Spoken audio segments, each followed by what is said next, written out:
Bukan. Nah, kalau pertanyaannya gini sekarang, Mas, Allah itu kan maha berkehendak. Kalau nanti Allah menghendaki untuk mengubah isi Al-Quran gimana? Gimana coba?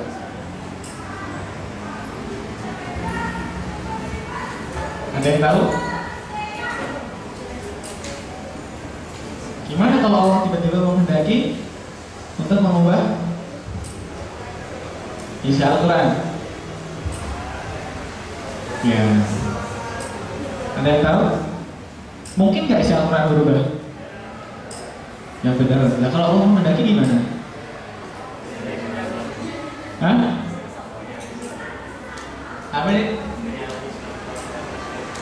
Menyalahi sunatullahnya. Apa emang sunatullahnya?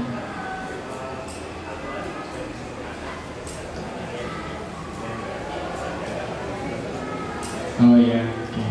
Ya, jangan bingung ya. Ditambah ini bingung, kemudian ditambah yang lain kalian makin bingung ya. Karena ini cara-cara brainwashing gitu kan. Mungkin untuk yang lain liberal atau mungkin hati-hati gitu ya dengan gerakan-gerakan ideologi dalam Islam seperti NII gitu kan. Brainwashingnya mungkin dengan pertanyaan-pertanyaan yang kalian tidak bisa jawab. Jadi kan untuk memahami bagaimana Allah itu kita juga harus memahami sifat-sifatnya. Selain Allah maha berkehendak, Allah itu juga tidak pernah mengingkari janji gitu kan. Kalau Allah sudah berjanji, sudah aku sempurnakan, masa dia mengingkari janji untuk tidak disempurnakan gitu kan. Kalau Allah sudah berjanji, akulah yang akan menjaga kitab itu gitu ya. Sesungguhnya kami yang telah menurunkannya dan kami akan menjaganya. Itu di Quran surat Al-Hijr. Masa ya dia mau mengingkari janji? Gak mungkin. Dan kalau mau direvisi lewat siapa gitu ya? Lewat antum misalkan gitu. Gara-gara sudah resah gitu kan, tiba-tiba beruzlah di Nurul Huda, tahu-tahu dapat wahyu misalnya. Gak mungkin. Lewat siapa? Wahyunya gak bisa gitu kan. Nah, itu tadi makanya. Ada lagi yang berpendapat ini, wah saya cuma bisa ibadah kayak gini mas, masa ya Allah gak meridhoi? Allah itu kan maha penyayang gitu. Lah, dia berarti tidak memahami sifat-sifat Allah, asma wa sifatnya Allah. Selain Allah maha penyayang, apa lagi? Allah maha adil. Gak mungkin orang gak pernah ibadah gitu kan diberikan ganjaran yang sama dengan orang yang ibadah. Allah gak adil kalau ini. Nah itu mungkin cara-cara untuk memahami apa ya tentang Islam itu sendiri ya. Nah,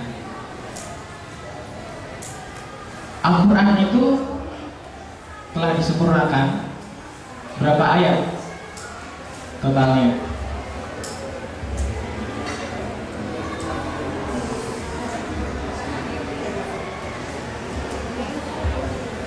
Kalau jawaban yang mainstream biasanya bilang 6.666. Bener itu? Pernah ngitung 6666 itu? Dari mana? Apa ada surat baru? Yang benar ada 6.236 ayat. Ini baru dari Al-Quran. Sedangkan apa yang diwariskan oleh Rasulullah ya, ketika haji wada, apa yang ditinggalkannya? Al-Quran dan Sunnah. Sunnah itu bukan sekedar perkataan Rasulullah kan, termasuk perbuatan beliau tanpa beliau harus ngomong kan, termasuk apa yang beliau azamkan, apa yang beliau niatkan, tapi beliau keburu wafat ya sebelum melakukannya, itu juga termasuk sunnah. Berapa jumlah sunnah Rasulullah? Banyak sekali, ratusan ribu. Tapi sudah disaring oleh siapa? Imam Bukhari misalkan. Imam Bukhari dalam sebuah perkataannya beliau berkata, aku ini menghafalkan 100.000 hadis dari Rasulullah, hadis sahih Rasulullah. 100.000, bayangkan. Kemudian 200.000 hadis yang tidak sahih, juga dihafal. Tapi aku hanya menuliskan untuk kalian 4.000 hadis agar kalian mudah untuk membaca dan mengamalkannya. Tapi dibaca nggak? Nggak juga. Udah dipisahkan 4.000 hadis saja ditulis di Sahih Bukhari, jarang dari kita membacanya. Dari 100.000 hadis yang dihafal oleh Imam Bukhari, itu sudah disaring dengan saringan yang ketat ya.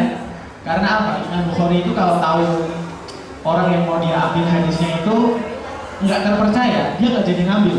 Sudah perjalanan jauh gitu ya, sampai di tempat orang tersebut, dia belum sempat menyapa, tapi ngerti dia kok menipu hewan.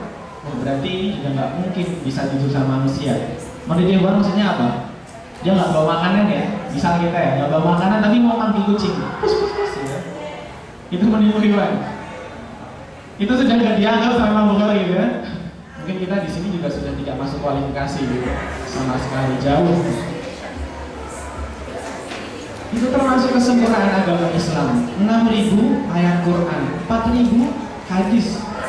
Itu baru dari Imam Bukhari, belum menjadi riwayatnya Imam Muslim, musnad-musnad yang lain gitu kan. Dari misalkan siapa?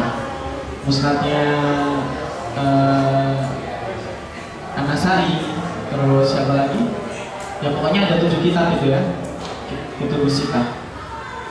Nah, sekarang kita menuju kepada bagaimana peradaban Islam itu dilakukan. Ini adalah ungkapan seorang tokoh Turki ya, gerakan Turki muda. Tapi bukan hari ini. Ini diungkapkan sekitar 80-90 tahun yang lalu, sebelum khilafah Turki Utsmani runtuh. Gerakan Turki muda ini termasuk yang berperan dalam meruntuhkan dinasti Utsmaniyah. Kalau biasa main Age of Empires, tahu? Ada ya, Ottoman. Nah, itu Ottoman itu Turki Utsmaniyah. Dengan pasukannya Elit Janissary juga. Itu pasukannya Turki Utsmaniyah. Si Abdullah Safdad ini khilaf yang berkata seperti apa? Yang ada hanya satu peradaban, dan itu adalah peradaban Eropa. Karena itu kita harus meminjam peradaban Barat, baik bunga mawarnya maupun durinya sekaligus. Kata dia begitu. Yang sukses hanya peradaban Barat. Peradaban Islam sudah nggak ada harapan, katanya gitu. Makanya Turki Utsmaniyah setelah runtuh ya, setelah runtuh kekhilafan Islam itu di Turki, apa yang terjadi? Turki menjadi sangat sekuler, nggak boleh pakai bahasa Arab, bahkan azan juga nggak boleh pakai bahasa Arab. Terus bahasa apa mas? Ya sudah mereka modifikasi sendiri. Contoh ya, Muhammad menjadi Mehmet gitu kan. Di Turki kayak gitu. Pemain bola ada yang namanya Mehmet School gitu kan. Itu akhirnya Muhammad namanya Mehmet itu. Saking tidak bolehnya apa ajaran Islam dalam Turki. Pakai jilbab juga nggak boleh. Padahal awalnya adalah kekhalifahan Islam gitu ya. Karena mereka semangatnya meniru Barat, baik bunga mawarnya maupun durinya sekaligus. APE olone ditiru gitu ya, katanya seperti itu. Tapi ini salah. Makanya malah justru ada tokoh Barat lain yang mengatakan, namanya Samuel Huntington, dalam paper yang bernama yang diberi judul Clash of Civilization gitu ya. Jadi kata Samuel Huntington ini, memang semua peradaban itu sudah tidak ada harapan. Bahkan sebenarnya dia mengatakan peradaban Yahudi juga nggak ada harapan sebenarnya. Sebenarnya kayak gitu. Tapi beliau mengungkapkan ya, Islam is the only civilization yang telah menghidupkan bangsa Barat paling tidak 2 kali. Tapi kalau kata Ustadz Adian Musa ini, Islam itu sudah menghidupkan berapa kali? Paling tidak 4 kali justru. Pertama, Islam menduduki Spanyol. Siapa yang meminta itu? Torik bin Ziyad. Hampir 800 tahun di Spanyol, mendudukan bangsa Barat kan? 800 tahun di Spanyol. Sekitar 711 sampai 1492 Masehi. Dengan kisah penaklukannya yang heroik ya. Mungkin pernah tahu Torik bin Ziyad.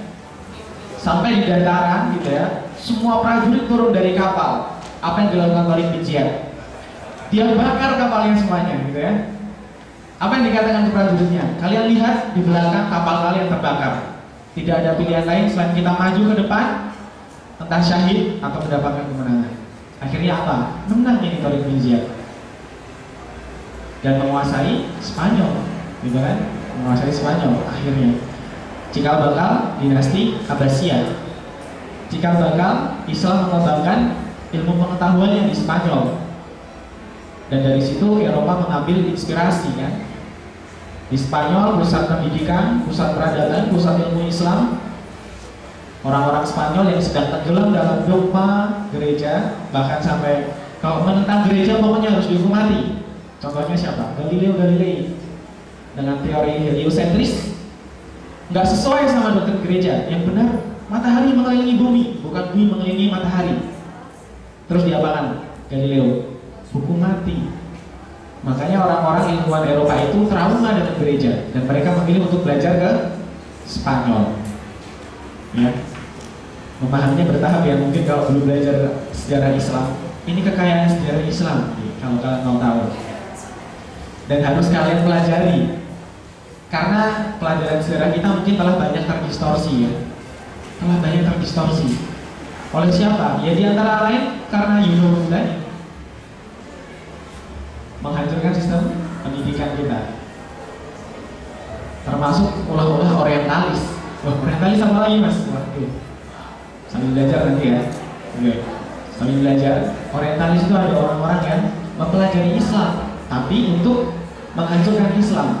Contoh siapa di zaman penjajahan? Snow Horbronje, pernah dengar? Pernah ya, Snow Horbronje? Karena apa yang dilakukan? Saya lupa perkataan siapa. Oh iya, Snow Horbronje itu sendiri. Dia mengatakan kita tidak akan bisa berkonfrontasi dengan umat Islam di Aceh, karena Aceh itu dalam sejarah itu paling lama untuk bisa ditaklukkan oleh Belanda. Dicoba segala cara nggak bisa takluk gitu ya. Apalagi Aceh disokong kekuatan oleh Turki Utsmaniyah. Pasukan-pasukannya banyak didatangkan dari kekhalifahan Turki Utsmaniyah. Nah itu keuntungannya kalau bergabung dengan kekhalifahan. Nah, nggak pernah bisa untuk direbut oleh Belanda. Akhirnya apa yang dilakukan? Snow Horbronje bilang, kita tidak akan pernah menang kalau konfrontasi fisik. Kita harus menyerang mereka dari dalam. Sampai mereka hanya fokus pada ibadah-ibadah saja. Fokus pada amalan-amalan di masjid, amalan-amalan yang sifatnya ritual saja. Dan apa? Ternyata itu berhasil. Dan Aceh itu pertama kalinya takluk. Karena Snow Horbronje ketika ke Aceh menyamar menjadi ulama. Bahkan dia hafal Quran. Tapi orang Islam malah gak hafal Quran ya. Siapa? Kita gitu ya. Tapi ya sehafal-hafalnya Quran, tetap aja gak dapat hidayah. Itu kan mungkin. Oke. Itu yang pertama, Islam menduduki Spanyol. Yang kedua, kemenangan perang salib yang kedua oleh siapa? Salahuddin Al-Ayyubi. Pada tahun perang salib kedua itu antara 1145 sampai 1147 Masehi. Ini lagi-lagi Islam menyudutkan Barat. Islam menyudutkan Barat. Ya. Bahkan Salahuddin itu dijuluki seorang ahli perang yang beradab gitu ya, yang memiliki tata krama dan akhlak yang baik. Karena apa? Ketika lawannya itu sakit, siapa namanya? Richard ya.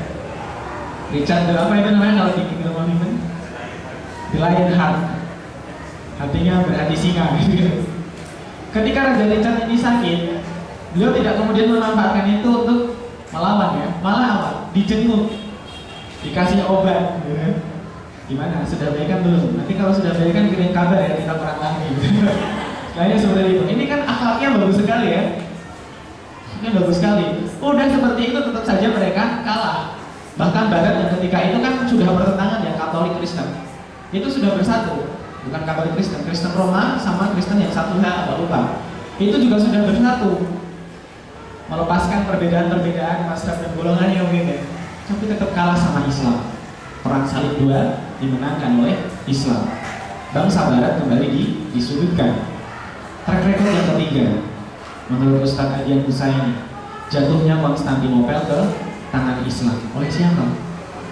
Muhammad Al-Fatih tahun 1453. Ya, 1453. Dan di sini juga unik beliau ini ya.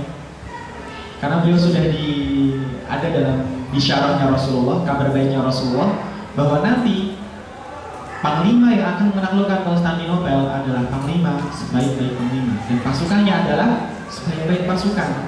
Memang benar, Al-Fatih itu waktu itu masih muda, 20-an tahun ya.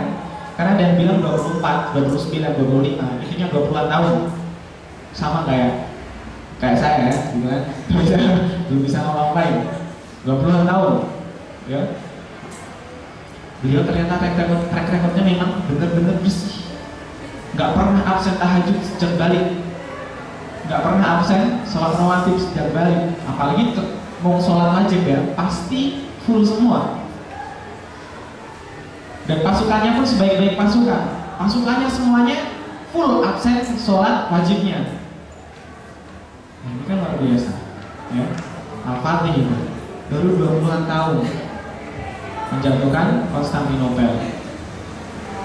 Karena dulu kan usaha-usahanya sudah dimulai sejak dulu ya, tapi yang baru bisa meruntuhkan hanya Al-Fatih. Kemudian track record keempat menurut Ustadz Adi yang bisa ini, selama 2 kali tahun 1529 dan 1683 kota Vienna di mana? Vienna, Austria ya, dikepung oleh Turki Utsmani. Mungkin kalau pernah baca buku Hanum Rais 99 Cahaya di Langit Eropa, ada yang pernah baca? Itu dituturkan kisahnya di situ, bagaimana pengepungan kota Vienna itu oleh Turki Utsmani. Lagi-lagi barat disudutkan oleh siapa? Oleh Islam. 4 kali gitu ya, paling tidak track recordnya. Makanya kan aneh ini kalau ada tadi perkataan yang ada hanya satu peradaban dan itu adalah peradaban Eropa. Ini kan berarti orang yang tidak memahami sejarahnya sendiri. Makanya ada perkataan lain, saya lupa dari siapa. Intinya, kalau sebuah peradaban, sebuah umat itu ya terputus dari sejarahnya sendiri, maka dia akan kehilangan kebanggaannya. Maka dia akan kehilangan otomatis masa depannya. Dia telah kehilangan kebanggaan pada peradabannya, apalagi pada masa depannya sendiri, gitu kan? Nah, fenomena lain mungkin di dalam negeri ya. Jadi pernah ada ya, sebuah media, majalah namanya Media Hindu. Berarti punya siapa? Umat Hindu ya. Pada tahun 2011 dia menerbitkan sebuah majalah. Dengan optimisnya di headline-nya itu dituliskan, kalau Indonesia ingin menjadi jaya kembali, maka kembalilah ke Hindu agar bisa jaya seperti zaman Sriwijaya, Majapahit, katanya seperti itu. Mungkin ini sebenarnya kalau mau kita dalami itu sebenarnya fiktif ya, karena kejayaan Majapahit dan Sriwijaya juga ditempuh dengan apa? Jalan kekerasan. Pakai apa lagi, gitu kan? Pasti dengan cara penjajahan juga kan?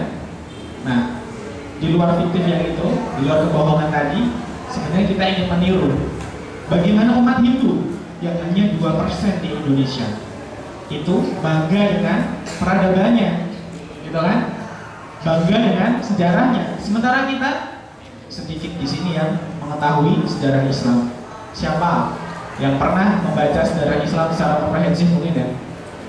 Dari awal sampai kemudian paling nggak sampai Qur'an Turki Utsmani juga. Jarang kan di sini. Paling bacanya apa? Novel ya, Ayat Cinta mungkin. Ketika cinta bertasbih, ya itu nggak apa-apa lah. Tapi masa ilmu kita terus gitu kan, nggak keren. Oke, nggak keren ya. Nah, makanya kalau kata Imam Syahid Hasan Al-Banna, Islam itu adalah sistem yang menyeluruh, yang menyentuh seluruh segi kehidupan. Bagus sekali ya perkataan beliau. Ia adalah negara dan tanah air, pemerintahan dan umat, akhlak dan kekuatan, kasih sayang dan keadilan, peradaban dan undang-undang, ilmu dan peradilan, materi dan sumber daya alam, penghasilan dan kekayaan, jihad dan dakwah, pasukan dan pemikiran, sebagaimana ia adalah akidah yang lurus dan ibadah yang benar, tidak kurang dan tidak lebih. Nah, ini artinya Islam itu kan mencakup semua. Islam bukan hanya di masjid, gitu kan? Kalau kebanyakan di masjid, dia malah justru tidak menjadi umat Islam yang kata Al-Quran itu kafah, gitu kan? Harusnya kan apa? Masuklah agama Islam secara kafah, menyeluruh, jangan parsial, jangan sekuler, gitu kan? gampang menyeluruh. Sistem ekonomi, sistem politik ada dalam Islam, gitu kan.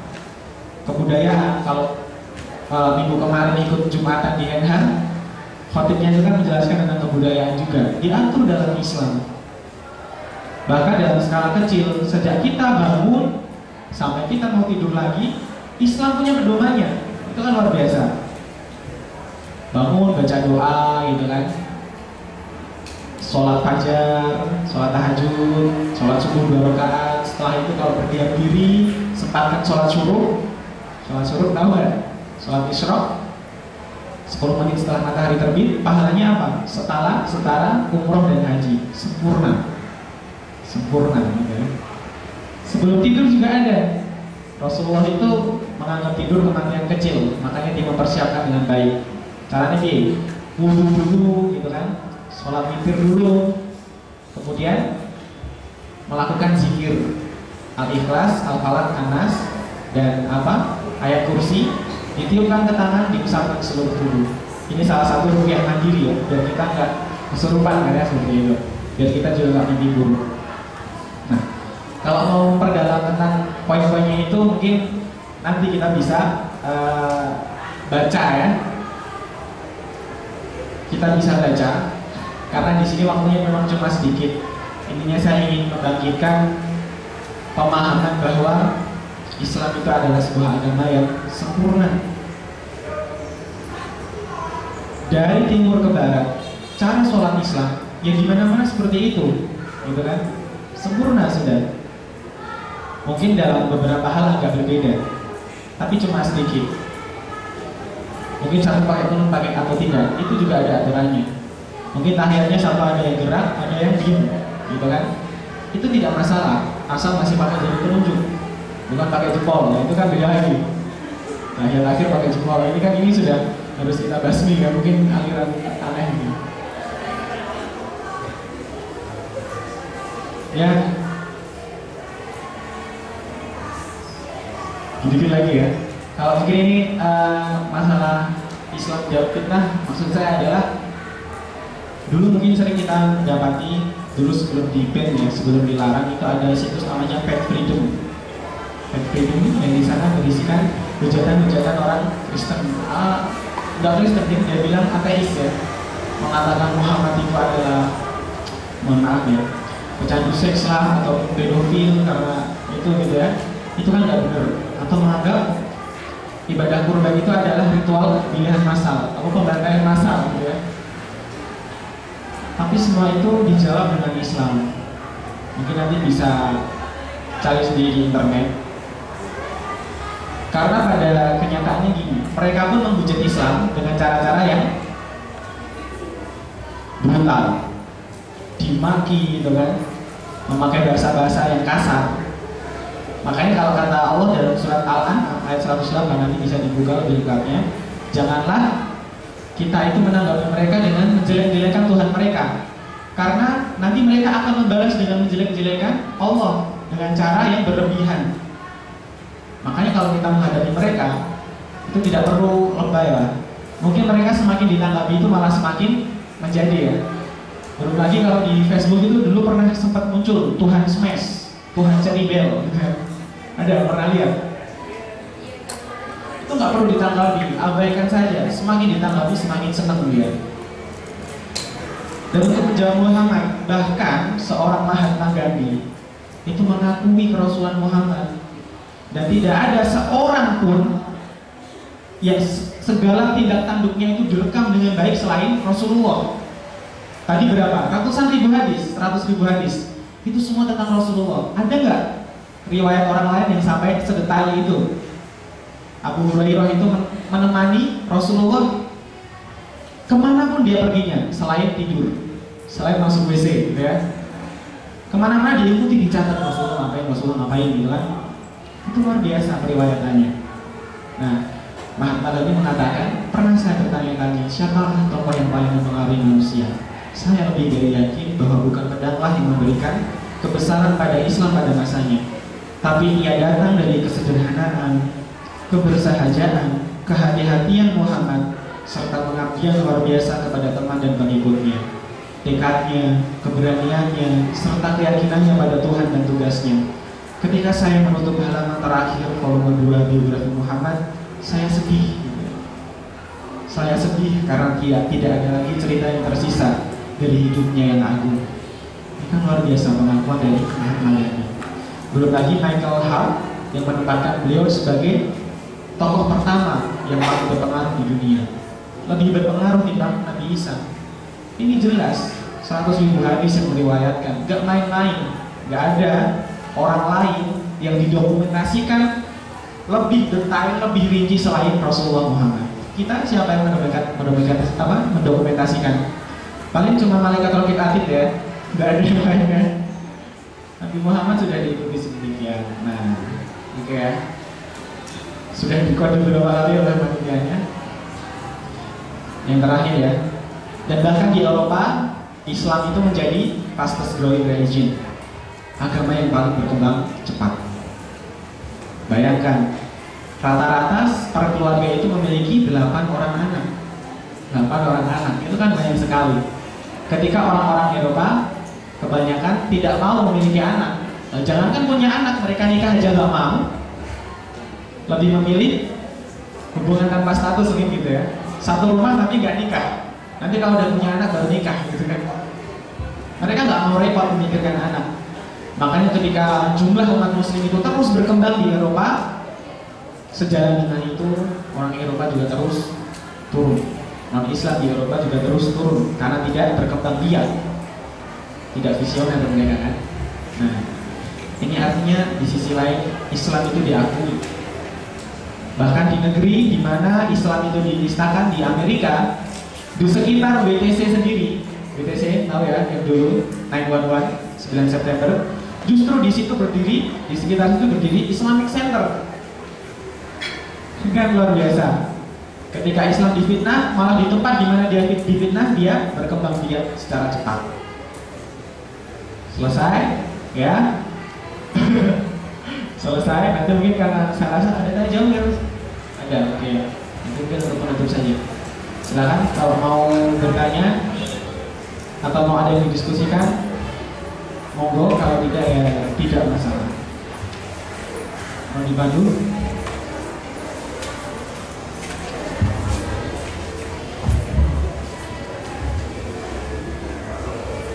Gimana materinya? Ngantuk atau tidak ngantuk? Atau puas atau berpuas? Saya harap semuanya berpuas ya, karena kepuasan di saat ini akan menghambat kita untuk mencari ilmu di masa yang akan datang. Oke, saya silakan dari Iwan ataupun Ahmad, silakan bertanya. Silakan.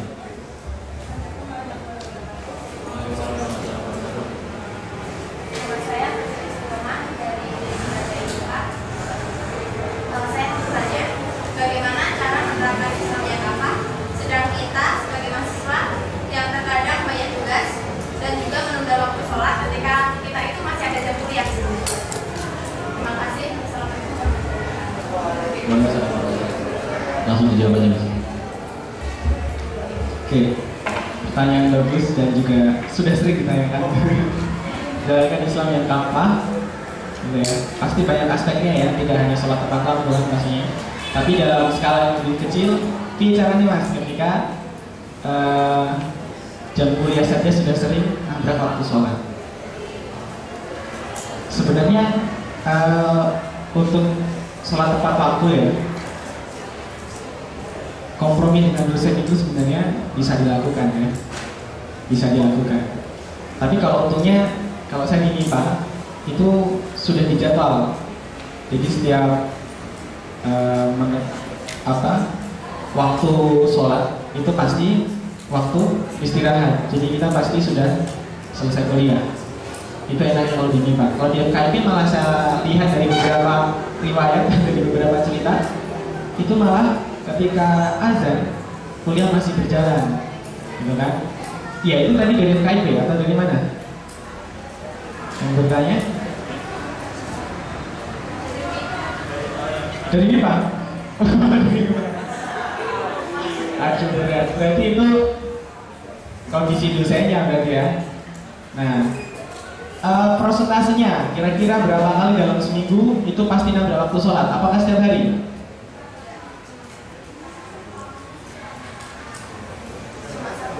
Oh, cuma sekali. Berarti itu kan mungkin dosennya yang agak double atau enggak ya? Mungkin Pak dosennya begitu bersemangat sehingga melampaui waktu sholat. Mungkin cara yang bisa ditempuh, pertama, minta izin ketika waktu sholat. Tiba, Pak, izin saya mau sholat. Pernah nggak dilakukan itu? Pernah coba dilakukan belum? Belum. Berarti coba dulu ya. Itu solusi pertama, alternatif pertama. Pak, minta izin sholat. Konsekuensinya nanti bisa jadi teman-teman kamu nanti di kelas juga akan ikut-ikutan izin sholat, bisa jadi ya. Nah, ketika melihat kekuatan massa yang seperti itu, dosennya mungkin akan berpikir-pikir, oh, mending ini tak sholat isi, bisa jadi ya. Nah, yang pertama minta izin sholat. Pak, saya mau sholat dan sebagainya. Yang kedua, kalau memang itu tidak bisa diseloni, gitu, tidak bisa diminta izin, berakhirnya jam berapa? Setengah 2, jam 2?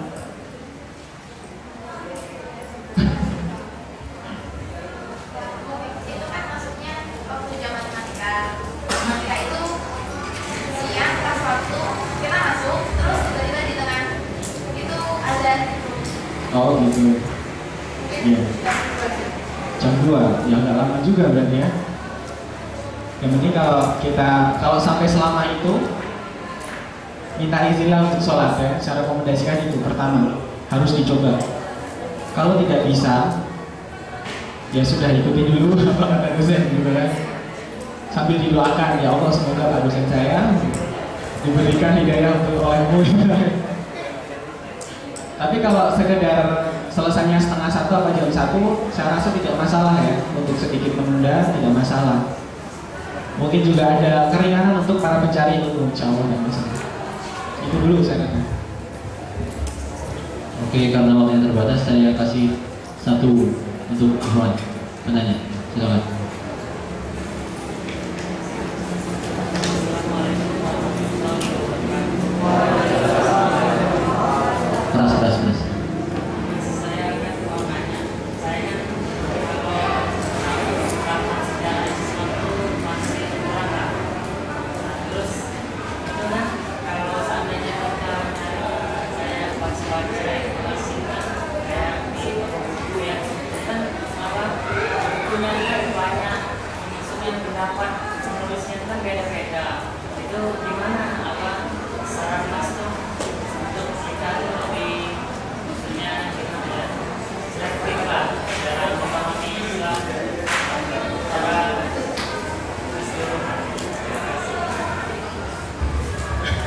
Ya, berarti ditanya siapa namanya? Ilham dari pertanian. Ya, untuk referensi baca sebenarnya saya baca juga agak banyak bukunya, meskipun jarang yang sampai selesai. Dan beberapa juga saya dapatkan dari searching internet biasanya. Pertama, kalau kitab sejarah yang bagus, itu bacalah kitabnya Bidayah wa Nihayah Ibnu Katsir. Itu karena ada periwayatannya yang sahih. Yang kedua, mungkin sebelum sejarah-sejarah yang lain, saya sarankan untuk menuntaskan Sirah Nabawiyah terlebih dahulu. Sirah Nabawiyah tahu? Buku sejarah Rasulullah, Sirah Nabawiyah. Bisa ditulis oleh Syekh Syafiur Rahman Mubarakfuri ataupun yang lain, tidak masalah. Jadi tuntaskan dulu sejarah Rasulullah, baru beranjak ke sejarah yang lain, gitu kan? Karena kan suka aneh ya, kita kalau dalam biodata atau mungkin kemarin di AAI ditulis tokoh idola siapa? Muhammad Rasulullah SAW. Tapi ketika ditanya istrinya berapa, gitu nggak tahu, gitu kan? Terus di Mekah berapa tahun nggak tahu, nah katanya idolanya, gitu kan? Ini aneh. Makanya yang pertama pelajari dulu sejarah Rasulullah, prioritas ini Rasulullah. Ya. Setelah itu kalau yang lain, buku yang bagus yang pernah saya baca itu judulnya Atlas Peradaban Islam. Atlas Peradaban Islam, tapi saya lupa siapa penerbitnya. Itu bagus, agak mahal memang ya, tapi tidak masalah karena dijelaskan dengan grafik yang bagus, jadi agak nyaman dibaca dibandingkan buku-buku yang mungkin apa seperti textbook kuliah itu mungkin kalau bagian baru membaca boseni gitu ya, boseni untuk dibaca. Nah itu yang saya sarankan buat teman-teman. Ya, terima kasih. Itu saja ya pertanyaannya 2. Kalau masih ada pertanyaan silakan follow itu aja, mention atau follow Mas Insan di @insaninspiron. Mas Insan dulu Mas.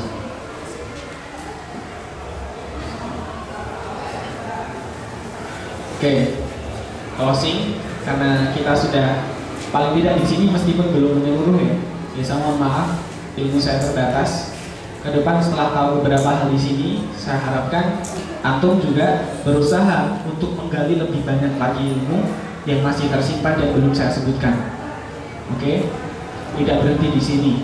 Tadi cuma berapa menit sih waktu kita, tentu saja tidak bisa menjelaskan kesempurnaan Islam dengan gamblang ya. Makanya saya sarankan beberapa hal, langkah praktis yang bisa kita tempuh. Pertama, yang jelas belajar Islam, mendalami Islam. Kita ini kan sudah kuliah kan, semester 1 ini. Kuliah saja kita bersusah payah sampai level perguruan tinggi. Level perguruan tinggi. Kenapa ilmu agama kita levelnya cuma TK atau playgroup gitu kan? Tanya ini nggak mudeng, tanya itu nggak mudeng. Katanya orang Islam. Ya, ya mas saya gini-gini aja lah, yang penting ngerti. Nah, saya ada sebuah hadis, gitu kan. Barang siapa yang dikehendaki mendapatkan kebaikan oleh Allah Subhanahu Wa Taala, maka yufaqihu fiddin, maka dia akan dipahamkan ilmu agama. Kalau seseorang itu dikehendaki mendapatkan kebaikan, maka dia akan dipahamkan ilmu agama. Nah, berarti kalau kita ingin mendapatkan kebaikan, apa yang dipahami? Ilmu agama yang penting, gitu ya. Kemudian yang kedua, jangan cuma belajar dari buku. Milikilah pembimbing atau guru spiritual. Sultan Muhammad Al-Fatih, berapa gurunya beliau? 10 guru spiritual, guru pribadi. Bukan guru yang setiap kelas berganti, bukan. Guru pribadi yang dia bisa dengan bebas untuk konsultasi, curhat dan sebagainya. Dia punya 10. Nah kita satu aja mungkin nggak punya, gitu kan. Mau nanya kemana juga nggak tahu, susah. Yang ketiga, setelah kita tahu kesempurnaan Islam, maka beban kita selanjutnya adalah berdakwah, menyeru manusia, menyebarkan Islam. Dalam sebuah hadis disebutkan, seorang saja mendapatkan hidayah lewat perantara kamu, gitu, intinya seperti itu kebaikannya, ganjarannya lebih baik daripada seekor unta merah. Unta merah itu unta levelnya paling buruk, gitu ya. Apa Pak Ciro berani, gitu ya. Itu lebih baik dari itu ganjarannya. Satu orang saja mendapatkan hidayah lewat perantara kalian. Cuma satu orang. Wah, satu orang ada mas, bertekad dulu gitu ya. Satu orang gitu ya. Apalagi kalau orang Islam mendapatkan hidayah Islam, itu luar biasa lagi. Kemudian yang keempat, beramal jama'i, bekerja dalam teamwork yang bagus, berorganisasi, berjamaah. Praktisnya gimana? Di sini kalian bisa bergabung kemana? Misalkan JMUI, misalkan SKI fakultas gitu ya, Kosmi, LKI, apapun namanya kalau di masing-masing fakultas, itu bisa kalian ikuti. Untuk apa? Amal-amal kebaikan itu terorganisir, pahalanya juga otomatis lebih banyak gitu kan. Dan pekerjaan-pekerjaan meskipun itu besar, bisa dibagi-bagi sehingga lebih ringan untuk kita kerjakan, gitu kan. Jadi mau mengadakan kegiatan yang besar, kita nggak ditanggung sendirian karena ada teamwork, ada amal jama'i. Dan yang kelima, menegakkan Islam secara bertahap, ya. Karena Islam itu sudah diberikan janji kemenangan oleh Allah Subhanahu Wa Taala bahwa dia akan dimenangkan atas segala agama di muka bumi ini. Tahap pertamanya yang jelas adalah memperbaiki diri sendiri, dan itu tidak boleh berhenti. Minimal ada 10 ciri pribadi Muslim.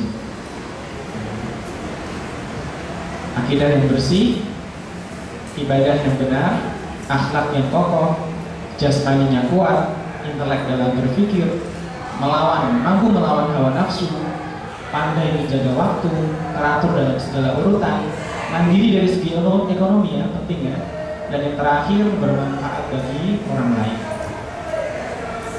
Ini pembinaan diri yang harus selalu diupdate. Setelah pembinaan diri ada pembinaan keluarga nanti kita bisa pikirkan lah dalam jangka panjang. Kemudian pembinaan masyarakat dan seterusnya sampai tercipta kembali kejayaan Islam di muka bumi.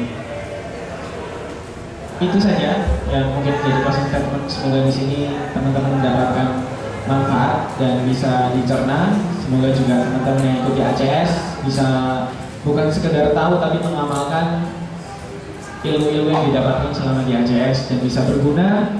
Siapa tahu teman-teman bisa menjadi arsitek peradaban di antara teman-teman angkatan 2013, mampu memberikan pengaruh yang baik di kelasnya ya, paling enggak ya.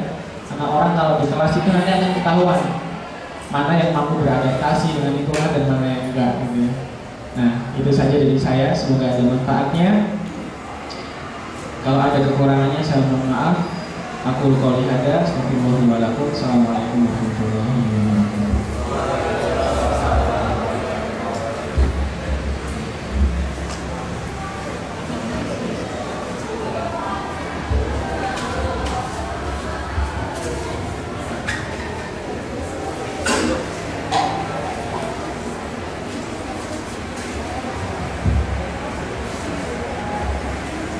Syukur, jazakallahu khairan kasih kepada Mas Insan yang seperti tahun lalu kembali membawakan materi pada tahun ini, mengingatkan saya pada ACS tahun lalu. Bisa dilihat di sana, warnanya sudah gelap, tidak seperti saat kita masuk ke sini. Jadi intinya, mari kita akhiri. Tapi sebelumnya ada pengumuman. Ada 1, 2, 3 pengumuman. Yang pertama, kembali mengingatkan dan memberitahu bagi yang belum tahu bahwa tanggal 1, 2 besok bulan apa? November akan ada ACS spesial. Akan ada ACS in the night, ACS in the night, ACS in the morning, ACS in the day. Jadi ACS-nya itu mabit, terus mabit itu artinya bermalam, tidur, bangun, nanti ada acara dari kita. Terus untuk waktu jamnya pastinya akan diberi kabar. Ibarat kalian adalah seorang Power Ranger, maka siap-siapkan HP kalian, terima telepon dari kami.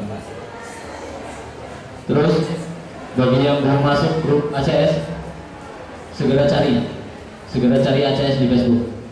Kalau enggak, silakan add Facebook saya, nanti saya masukkan.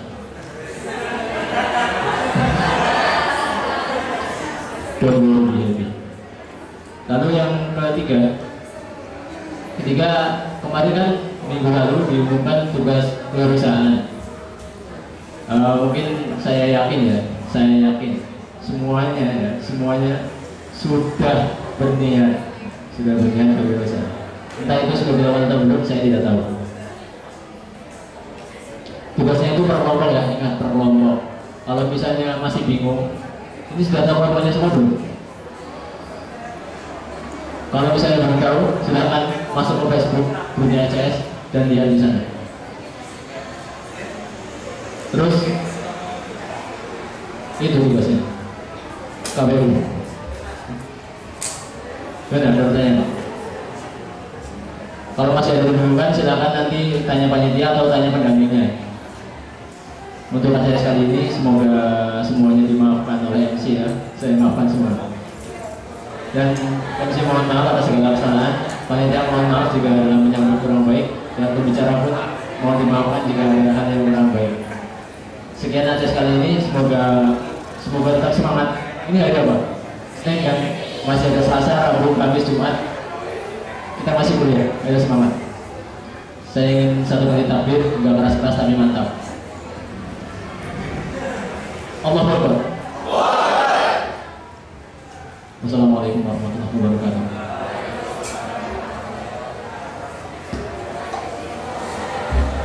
Seperti biasa, yang makanannya belum habis silakan diuruskan. Kalau yang udah habis silakan bantu yang belum habis.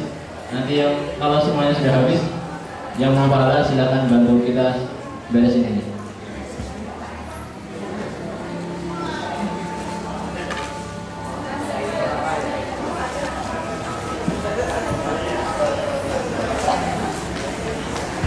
Silakan yang berfoto silakan terbuka.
Cek pengumuman tambahan ya. Ini kan kalian banyak orang.